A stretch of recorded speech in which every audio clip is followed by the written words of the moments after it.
Croeso i werth adolygu ar Awdl 1 gan Aneirin. Fel ydych chi'n gwybod, uned 5 yw'r papur o ran hengerdd a chywyddau, a ydych chi'n astudio 4 hengerdd a 3 chywydd. Nawr, fydd un o'r 7 cerdd hynna ar y papur i chi drafod y cefndir, a bydd un o'r cerddi yna ar y papur i chi drafod yr arddull.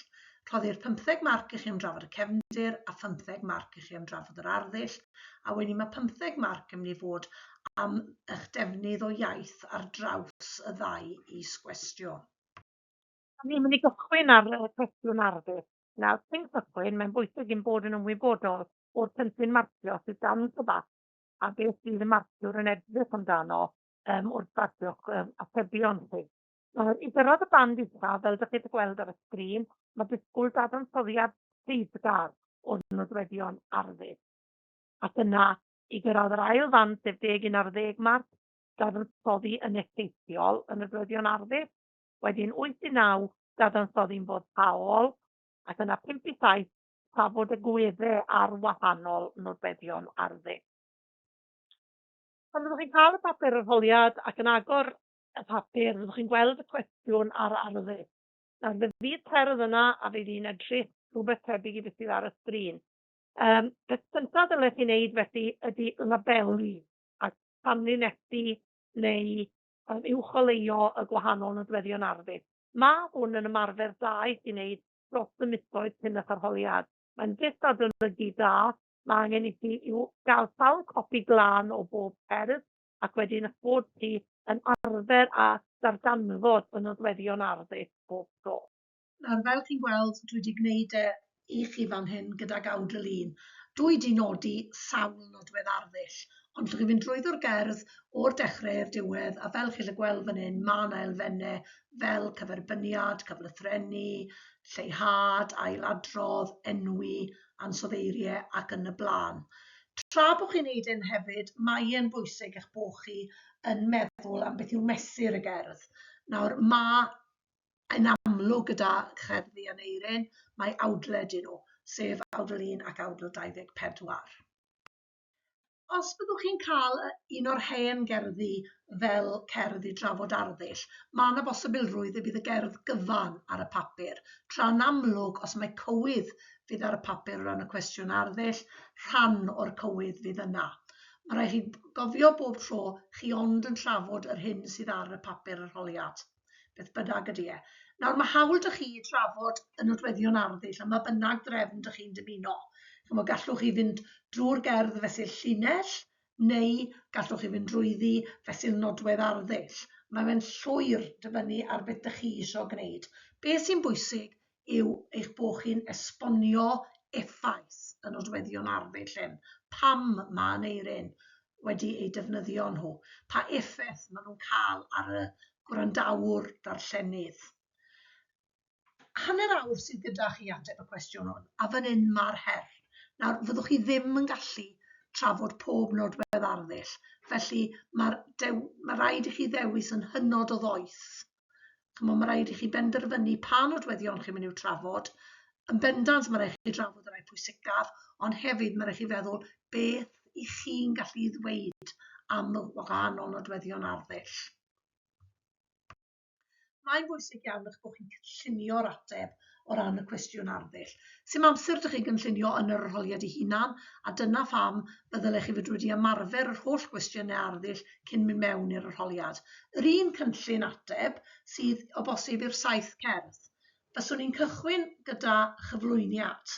Cyflwyniad byr iawn. Sim amser ydych chi i drafod cynnwys y gerdd, sôn am y bardd, sim amser gyda chi, achos y nodweddion arddull yw ffocws eich ateb chi. Felly, byswn ni'n dweud ambell i frawddeg, a byswn ni, os ych chi'n gallu, cynnwys dyfyniad yma gan feirniad llenyddol. Na i drafod mwy am hynna yn nes ymlaen. Byswn ni wedyn yn cael rhyw baragraff byr ar fesur y gerdd. Ond yn amlwg fel ddedais i'n gynt, awdlau yw y ddwy gerdd sydd gynnwch chi gan Aneirin. Nawr, awdl yw cerdd gyda godl. A mae angen i chi hefyd felly i enghreiffftio'r odlau hyn, a fel welwch chi, mae ydych chi gwas, ddias, fras, was, llydan, fian, glân, ffan, fydd, foli, enghreifftiwch rhai o'r reina. A wedyn gallwch chi fynd ymlaen i drafod y gwahanol nodweddion arddull. Dwi wedi cychwyn gyda'r llinell gyntaf, achos mae'n llinell hynod effeithiol i agor y gerdd. Mae'n dweud llawer iawn mewn 4 gair. Iawn? Mae gyda chi gyferbyniad fan hyn rhwng gŵr a gwas. Nawr, gwas oedran ifanc Owain. Mae'n fachgen ifanc sydd wedi mynd i frwydro, ond o ran aeddfedrwydd mae e llawer yn hŷn. A mae hwnna'n adlewyrchu mewn ffordd i ddewrder e a'i barodrwydd e i fynd i frwydro. Na, byswn i'n dweud mai un o'r prif nodweddion arddull sydd yn y gerdd hon ydy'r holl ansoddeiriau. A fel chi'n gallu gweld, maen nhw wedi cael eu uwcholeuo ar y gerdd fan hyn. A be maen nhw'n sôn amdano, mae cyfeiriad, mae un ansoddair am Owain, a mae llawer ohonyn nhw wedyn am yr arfau a'r ceffylau. Newn ni ddechrau gyda'r ceffylau. Ni'n clywed bod y ceffylau yn fwth efo mwng bras. Nawr, cyfeiriad at eu cyflymder nhw di mwth, so maen nhw'n geffylau cyflym a mae gennym nhw fwng godidog trwchus. Ceffylau sy'n edrych yn dda, chymod ceffylau gorau ar gyfer Owain. Oedd gynno fe hefyd, os ydwchwch chi ar linell 6, mae'r ceffyl yn cael ei ddisgrifio fel maen a bian, cyfeiriad arall at gyflymder y ceffylau. Os ewn ni wedyn i edrych ar ei arfau yn llinell 5, ni'n clywed bod gynno fe darian sy'n ysgafn ac yn llydan, ac wedyn yn llinell 7, mae gleddi fe yn fawr ac yn las ac yn lan. Nawr, mae'r glas a'r glân yn awgrymu bod hi'n gleddyf newydd, ac fel yr darian oedd yn llydan, mae'r cleddyf yn un fawr. Wedyn ni'n mynd at yr eddi aur. Mae wisge, mae gwaith aur wedi cael ei blethu mewn i wisg Owain. A fel ych chi'n gwybod, mae aur yn cyfeirio, mae'n awgrymu rhyw grandrwydd ac cyfoeth. Felly mae hwnna'n un o'r bethau eto sy'n dangos bod Owain yn cael y gorau. Os ewn ni wedyn i llinell 17, fe nath Aneirin yn amlwg treulio blwyddyn yng nghwmni y milwyr ifanc hyn, a nath e ddod yn ffrindiau mawr efo nhw. Felly, oedd e'n gweld Owain fel ffrind. A beth sy'n ddiddorol am yr ansoddair fan hyn, ci cyfaill Owain. Mae Aneirin wedi rhoi'r ansoddair o flaen yr enw cyfaill mwyn pwysleisio pa mor annwyl oedd ei ffrind Owain, a faint oedd e'n gwerthfawrogi y cyfeillgarwch oedd rhyngddyn nhw. Beth arall sydd yn dda am grefft Aneirin o ran yr ansoddeiriau yw bod nifer ohonyn nhw yn gyfansawdd, yn ansoddeiriau cyfansawdd, sef pan wedi rhoi 2 air at ei gilydd, myngfras. So mae'r ansoddair yn dod yn syth ar ôl yr enw fewn yr un gair, mygyrwas, maen fian, cleddyf fawr. Mae hyn yn dangos pa mor gryno mae Aneirin yn gallu bod o fewn ei ddisgrifiad e. Nawr, dyn ni eisoes wedi sôn am gyferbynnu ac am yr holl ansoddeiriau yna. Ni dal yn gorfod cofio bob tro hanner awr sydd i ateb y cwestiwn hwn. Nawr, fe fyddwch chi gallu trafod rhai nodweddion yn llawer fwy manwl nag eraill. Nawr, mae 4 nodwedd arddull fan hyn. Bosib byddwch chi methu a chyfeirio at bob un. Peidiwch a theimlo yn wael am hynna, achos dydy e ddim yn bosib trafod popeth. Mae yna gyflythrenu neu gyseinedd yn y drydydd llinell, meirch mwth myngfras. A fan hyn, chi'n cael rhyw fath o rhythm ceffylau. Meddyliwch am y ceffylau yn trotian, a chi'n cael, mae fe fel petai bod yn cyfleu symudiad y ceffylau. Maen nhw'n symud yn gyflym, yn mynd yn gyflym at faes y frwydr. Mae'r cyflythrenu yna yn go effeithiol. Wedyn mae yna leihad pan mae Aneirin yn defnyddio'r negydd fan hyn i ddeud ni bu casineb rhyngo fe a thi. Ni bu casineb. A mae hwnna'n pwysleisio'r ffaith na oedd ddim byd cas rhyngddon nhw fyth. Ac mae'r cyferbyniad ych chi fanna, dim cas oedd na, ond moli. Oedd well gan Aneirin fynd ati i foli a canmol a canu clodydd i Owain. Nes ddethon ni gyfeirio pan ni'n siarad am y ci cyfaill o ran yr ansoddeiriau, bod Aneirin wedi treulio blwyddyn gyda'r ein, a chi'n gweld mae fe'n galw Owain yn ti, a mae hwn yn ddefnydd o'r ail berson unigol, ti, sydd yn llawer fwy anffurfiol yn amlwg na defnydd o chi. A mae hwn yn pwysleisio'r pa mor agos yw Aneirin ac Owain unwaith eto. A dyma'r tri nodwedd arddull ola dwi wedi cyfeirio atyn nhw yn y gerdd hon. Na i sôn yn gyntaf fan hyn at yr ailadrodd sydd gyda chi. Cynt ei waed i lawr nogi di neithiawr, a cynt i fwyd i frain nogi ar gyfrain. Nawr be mae Aneirin yn neud fan hyn ydy pwysleisio'r ffaith y byddai well gan Owain cael ei waed ar ei llawr a bod yn fwyd i frain na mynd i neithiwr neu fynd i ar gyfrain. Bydde well da fe mewn ffordd marw a'i gorffe yn fwyd i frain ar y llawr na mynd i wledd brodas neu fynd i angladd. Mae hwn yn bwysleisio dewrder Owain a hefyd yn dangos ei deyrngarwch a'i ffyddlondeb i mynyddog Mwynfawr, achos mae fe'n sôn bod e'n barod i farw. A mae hwn yn dangos meddylfryd y cyfnod mewn ffordd, o chi'n brwydro tan farwolaeth. Nawr o fewn nodwedd arddull o'r ailadrodd hynna, ni'n cael y cyfeiriad mae eto at frain.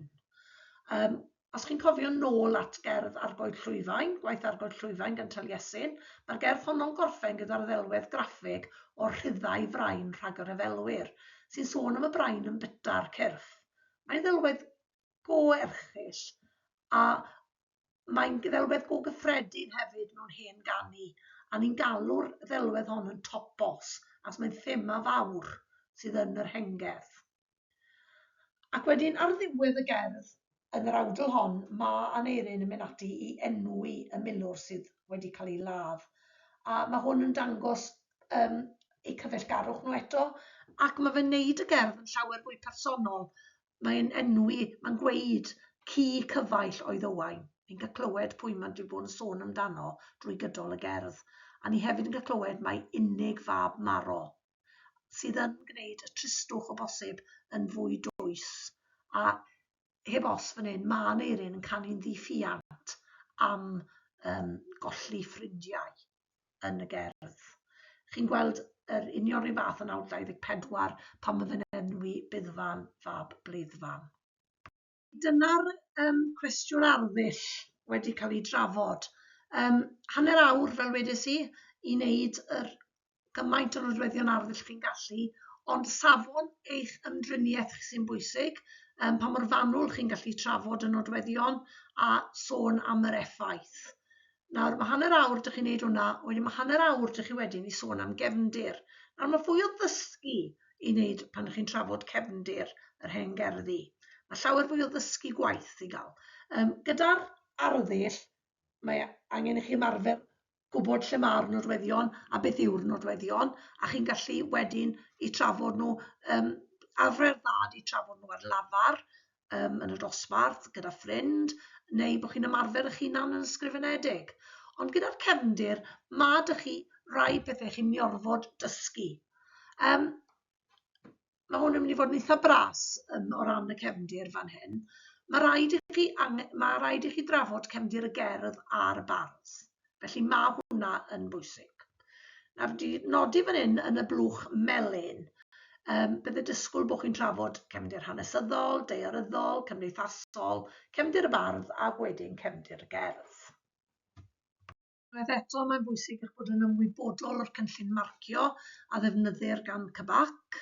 A fan hyn, mewn ffordd, chi'n bod, ni yn gorfod crynhoi ffeithiau cymleth i gyrraedd y band uchaf, a wedyn fwy o ffeithiau perthnasol i gyrraedd yr ail fand, a bod eich dealltwriaeth chi o'r cefndir yn dda, yn sicr, yn gadarn, ac fel yna, ewch drwy'r cynllun marcio fel eich bod yn ymwybodol ohono. Newn ni gychwyn felly gyda'r cefndir daearyddol. Nawr, ble mae'r gerdd wedi lleoli? A dwi'n siŵr bod chi gyd yn gallu dweud yn syth bod y gerdd wedi lleoli yn yr hen ogledd. A wedyn mae rhaid i chi nodi ble mae'r hen ogledd, ble oedd yr hen ogledd. A mae dyfyniad yn y blwch gwyrdd gan Thomas Parry yn deud lle oedd yr hen ogledd. Mae'n rhaid ni gofio mai nid y Cymru presennol, y wlad Cymru presennol oedd yr hen ogledd. Hyd ganol y 7fed ganrif, brythoniaid oedd gyda ni, a o'n nhw yn byw yn y wlad sydd o'r de o Glasgow ag Edinburgh heddiw, lawr trwy ein Cymru ni, mor bell a Chernyw, Dyfnaint a Gwlad yr Haf. Felly gorllewin y Deyrnas Unedig mewn ffordd, a fanna oedd y brythoniaid. Ac wedyn o ogledd Lloegr, lawr trwy ganol Lloegr, lawr i'r gwaelod, oedd yr ardal honno yn nwylo'r eingl. Felly y brythoniaid yn y gorllewin, yr eingl yn y dwy rai. A yn y cyfnod hyn, oedd y brythoniaid yn ymladd am eu bywydau nhw. Oedd gan bob teyrnas i frenin ei ddyddi'n ei hun, yn y gerdd hon mynyddog Mwynfawr, oedd y brenin ac yr un yn y Gododdin. Ond erbyn 638, oedd y teyrnasoedd Cymreig Brythonig i gyd yn meddiant y Saeson, a dim ond Ystrad Clud a lwyddodd i aros yn deyrnas annibynnol tan yr 11fed ganrif ar 10. Mae'n bwysig wrth drafod cefndir Aneirin ein bod ni yn sôn am ble yr oedd e'n byw, ac hefyd beth oedd yn digwydd yna. Nawr, yr ardal oedd y Gododdin, a mae'r Gododdin yn cyfeirio at y tir rhwng yr afonydd Ffwrdd a Taen heddiw. Dyna oedd enw'r llwyth oedd yn byw na, a dyna'r enw hefyd ar farddoniaeth Aneirin, casgliad o farddoniaeth Aneirin.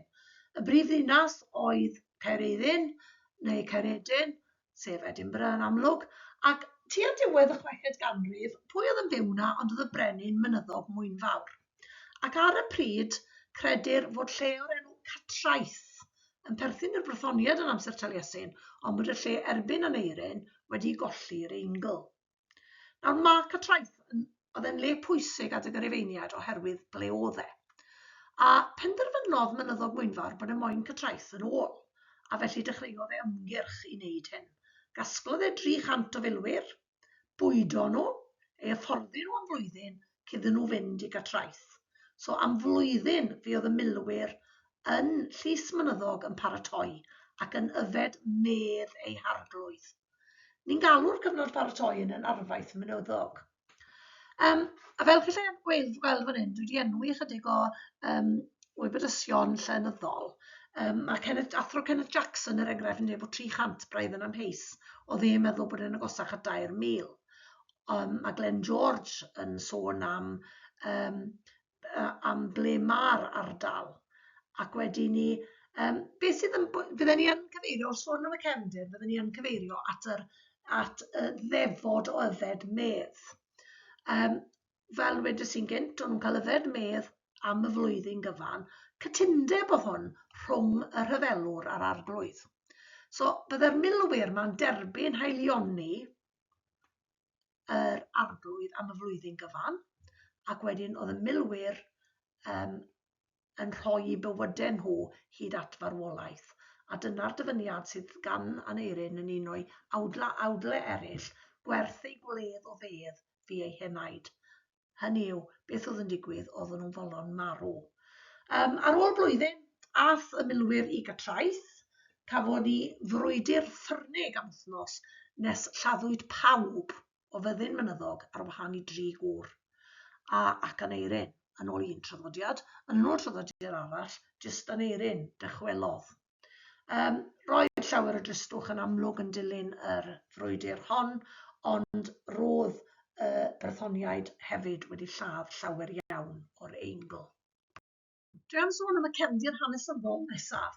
Nawr mae y cefndir hanesyddol o bosib yn anoddach i chi ddysgu, ond mae'n bwysig bod chi'n ei nodi fe. Achos y gwir yw fan hyn, prin iawn yw'r dystiolaeth hanesyddol sydd yn ni i brofi bodolaeth Aneirin a'r ymgyrch o ran yr eingl yn ymladd yn erbyn y brythoniaid. Sy'n llawer o gyfeiriadau dyn ni at y cynfeirdd oedd yn canu am y rhyfela hyn. Mae hen gronicl yn bodoli, Ac yn hwnnw, ni'n cael clywed bod Urien a'i feibion wedi ymladd yn erbyn diodric, a bod 4 o frenhinoedd Brythonig yn ymladd yn erbyn Hwsa. A mae hwnna'n lleoli'r yr ymladd tua diwedd y 6ed ganrif. So mae fe'n deud bod yr ymladd na wedi bod. Ni'n cael y cyfeiriad cyntaf dy beirdd Cymraeg yng ngwaith Gildas, ond sy'n un bardd yn cael ei enwi. Yn Historia Brittonum gan Nennius, mae Aneirin yn cael ei enwi fel bardd. Felly, ni bron yn siŵr mai hanner olaf y 6ed ganrif oedd yr adeg pan ganodd Aneirin, ychydig ar ôl Taliesin. Mae hon yn gerdd arwrol, achos i bod hi wedi cael ei sgrifennu mewn cyfnod lle mae prif swydd bardd oedd moli ei arglwydd. Nawr, yn y gerdd hon, nid dyna beth sydd gyda chi. Chymod, yng ngherdd Taliesin, beth sydd gyda chi yw Taliesin yn moli Owain. Yn fama, mae Aneirin yn canu clodydd ac yn canmol y milwr cyffredin, ac yn sôn am ryfela ac am ddewrder y milwr yr arwr. Bardd teulu oedd Aneirin sy'n wahanol i Taliesin. Oedd Taliesin yn bardd y brenin, ond oedd Aneirin wedi dod i adnabod y milwyr i gyd yn dda yn ystod y flwyddyn o baratoi am frwydr. A mae arwyr yn aml yn cael eu portreadu fel gwir ifanc, fel sy'n digwydd yn y gerdd hon, oed gwas, a mae'r awdl hon yn sôn am y cyfeillgarwch sydd rhwng y bardd a'r arwr. Mae fe'n enwi Owain ar y diwedd ac yn nodi bod Owain yn gi cyfaill iddo. Oedd Owain, oedd e ddim yn filwr cyffredin. Mae nifer o linellau yn yr awdl yn awgrymu ei fod yn dod o dras uchel. Enghraifft, yr eirwaith yn y llinell 8, mae'n sôn am yr eddi air, mae'n sôn am y eirwaith felly oedd diblethu wisg neu bregus. Mae ei arfau yn cael ei nodi fel petai nhw yn newydd. Mae'r darian yn llydan, mae'r ceffylau yn gyflym, a mae'r ceffylau efo mwng trwchus y gorau i Owain. Ac arwr unigol yn amlwg sy'n cael ei goffau yma. Nawr ni'n gorffen y cefndir yn fama trwy sôn am y gerdd a'r cerddi oedd gan Aneirin. Nawr, yn amlwg oedd bwlch mawr rhwng pryd oedd Aneirin wedi cyfansoddi'r awdl, yr awdl un yma, a pryd oedd wedi cael ei sgrifennu lawr. Chymod, dos na ddim sgrifennu Cymraeg ar gael o'r 6ed ganrif. Felly, mewn bir debygol, mae para'r gof nath cerddi Aneirin fel cerddi Taliesin. A fanna oedd yr arfer, fel na oedd llenyddiaeth yn cael ei gadw, traddodiad llafar oedd e. A mae Gwyn Thomas yn nodi treiglodd y farddoniaeth trwy genedlaethau o feirdd ar dafod leferydd. Oedd holl ganu Aneirin wedi cael ei cadw mewn llawysgrif fach iawn, 38 dudalen, sydd bellach yn cael ei alw'n llyfr Aneirin a mae fe'n y Llyfrgell Genedlaethol yn Aberystwyth. A mae'r llyfr yn cael ei ddyddio o tua 1250. Nawr, un gerdd yw'r Gododdin, sydd efo 1257 o linellau a 103 o benillion. I chi yn astudio 2 o'r penillion yna, sef awdl 1 ac awdl 24. Mae'r gerdd mewn Cymraeg canol a gopiwyd o'r hen Gymraeg, mae gen i llaw A a llaw B. Mae rhyw 100 o awdlau yna, a mae'r rhain i gyd yn amrywio o ran 6 ag 20 llinell. A rhyfel trwy brofiad rhyfelwr a ni'n cael gan Aneirin, a mae wedi sgrifennu'r awdl yn filwr cyffredin o dde wedi byw gyda nhw. Dyna ni nawr wedi sôn am y 2 is-gwestiwn felly, cwestiwn arddull a cwestiwn cefndir. Fel wedais i, bras ydy'r cefndir yn fanna a'r arddull mewn ffordd. Dwi'n siŵr bod gennych chi nodiadau tipyn mwy manwl gan eich athro yn eich ysgol chi. Ond yn ogystal â'r 15 marc am arddull a'r 15 marc am gefndir, mae yna 15 marc yn cael ei roi am eich iaith ysgrifenedig chi. Felly mae'n holl bwysig eich bod chi yn trio'ch gorau i sgrifennu mor gywir a phosib, a hefyd bod chi yn trefnu'ch gwaith yn ofalus. Chimod, bod chi'n trefnu fe Safon eich iaith chi sy'n cael ei farcio fan hyn, a mae yn anodd, achos mae gennych chi 4 cwestiwn ar y papur cyfan i'w cyflawni mewn 2 awr. Ond triwch eich gorau i ysgrifennu mor gywir ag ydych chi'n gallu. Beth fydde'n dda yw petai chi'n gallu cynnwys ambell ddyfyniad gan feirniaid llenyddol yn eich atebion, yn yr ateb cefndir a'r ateb arddull. Dwi wedi rhoi ambell enghraifft i chi fan hyn. Dyfyniadau dyn nhw gan Gwyn Thomas a Thomas Parry. A Gwyn Thomas yn sôn am bod yna rhyw dyngrar rhyfedd yn magu drwy ganu Aneirin. Lladd sydd yn y canol, ond bywyd ac ymdrech a gweithredu ac arwriaeth sy'n cael ei moli. Nawr mae hwnna'n addas i drafod, pan i chi'n trafod Awdl, gan bod Owain, bod Aneirin yn trafod bywyd, ymdrech a gweithredu ac arwriaeth Owain. Felly gallwch chi ddod mewn y dyfyniad fanna i'ch gwaith.